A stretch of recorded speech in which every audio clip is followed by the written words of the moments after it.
تلبیہ حج کا شعار ہے۔ تلبیہ حج کا یہ خاص ذکر ہے، حج کے دوران یہ ایک خاص ذکر ہے۔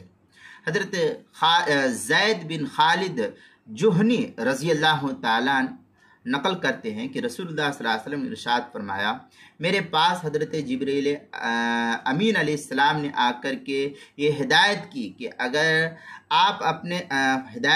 آپ اپنے صحابہ کو بلند آواز سے تلبیہ پڑھنے کا حکم دے، کیونکہ تلبیہ یہ حج کا شعار ہے، جیسا کہ سنن ابن ماجہ کی حدیث نمبر 2923، ابن حبان حدیث نمبر 974، مستدرک حاکم جلد نمبر 1 صفحہ نمبر 450، الترغیب و ترہیب مکمل صفحہ 267 پر اس کو نقل کیا ہے۔ آگے مزید ہے کہ سیدنا حضرت صدیق اکبر رضی اللہ تعالیٰ عنہ سے یہ روایت مروی ہے کہ رسول اللہ صلی اللہ علیہ وسلم سے پوچھا گیا، کسی نے پوچھا کہ حج میں کون سا عمل سب سے زیادہ افضل اور پسندیدہ ہے؟ تو نبی علیہ الصلوۃ والسلام نے فرمایا العج والثج، عین سے عین جیم زبر اج اور ثا جیم زبر سج، العج والثج یعنی بلند آواز سے تلبیہ پڑھنا اور قربانی میں خون کا بہانا ہے۔